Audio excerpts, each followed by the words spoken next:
د رنجیت سنګ مجسمه یې سلامته غوښته، د ژوندي ورکو باجوړو حساب یې نه منلو. داسې ارزانه شوله سا لکه ارزانه هوا، ژوند لکه پاڼې وړي د بوټو نه روانه هوا.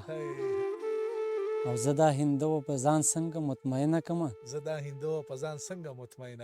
تا ته خو تخت د بلقیس راوړه سلیمانه هوا. ستا پاکې اوښکې د ګنګا د سیند روانې اوبه، وربل دې خور کړي د سپرلي د وریځ په شانه هوا. او باد د کابل د لورې راشي خو اوس خوږ نه لګي، خوږ نه لګي، اوس دې د وینو بوی راوړي افغانستانه هوا.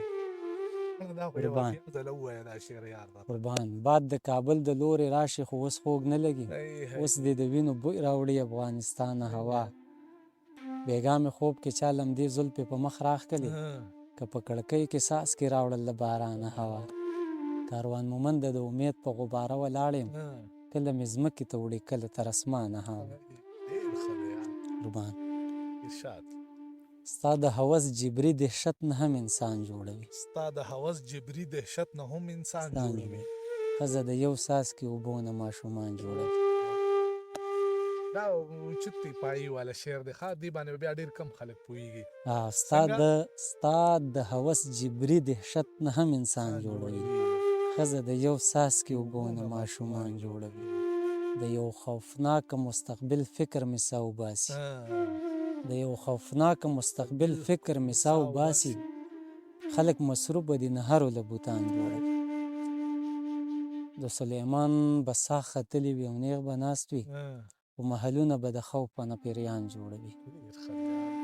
او دې بې شعورو ته بې ځایه نصیحت داسې دی، ازر لګیا دی او د کاڼو نه خدایان جوړوي. دې بې شعورو ته بې ځایه نصیحت داسې دی، ازر لګیا دی او د کاڼو نه خدایان جوړوي. او آزاد خیالي خپله خوږه وي خو د بل ترخه وي، خپله خوږه وي خو د بل ترخه وي. د ازادۍ په نوم جوړ شوی ښار زندان جوړوي. قربان او کاروان مومنده په پنجره کې زاړه شوي مارغان، په نوي دور کې به څنګه الوت ته ځان جوړوي. قربان چا چې سلا کړې وه په شپه کې د شمر سره، جاړي په ولاړه د حسین پرې کړي سر سره. چا چې سلا کړې وه په شپه کې د شمر سره، جاړي په ولاړه د حسین پرې کړي سر سره. او شعر دی چې یا به یې د کاڼي خدای منو او یا به جنګ کوو، کور د بوت شکنو چرته کېږي دا زر سره. یا به یې د کاڼي خدای منو او یا به جنګ کوو، کور د بوت شکنو چرته کېږي دا زر سره. او دې بې ننګه خاورې سره دومره معیار چرته دی، زه د باچا خان د قبر نشته اشنا غر سره. دې بې ننګه خاورې سره دومره معیار چرته دی، زه د باچا خان د قبر نشته اشنا غر سره. او یا یوسف قیدی شو یا عیسی په صلیب وخاته، یا یوسف قیدی شو یا عیسی په صلیب وخاته، دې خلکو څه ونه کړل د دور پیغمبر سره. قربان او څه ستا د وعدې صورتحال دی که ماتېږي نو زه به هم پرېوتی یم د نن مازدیګر لمر سره.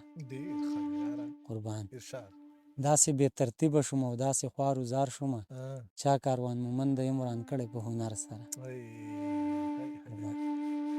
ته انقلابي څه شعرونه به موجود دعوه مې وکړه خو سړو حساب یې نه منلو، د بې درک او د مړو حساب یې نه منلو. د رنجیت سنګ مجسمه یې سلامته غوښته، د ژوندي ورکو باجوړو حساب یې نه منلو. قربان پنجاب غنم د سر په بیه باندې ولګول، زما د زرو غرې وړه حساب یې نه منلو. او دوی په لاهور باندې د ګل د ګزار مخه نیوه، په پښتنه ملا د کوړو حساب یې نه منلو. کاروان مومنده ما بیګا په خوب محشر لیدلې، لوی خدای ناراض و د وړو حساب یې نه منلو.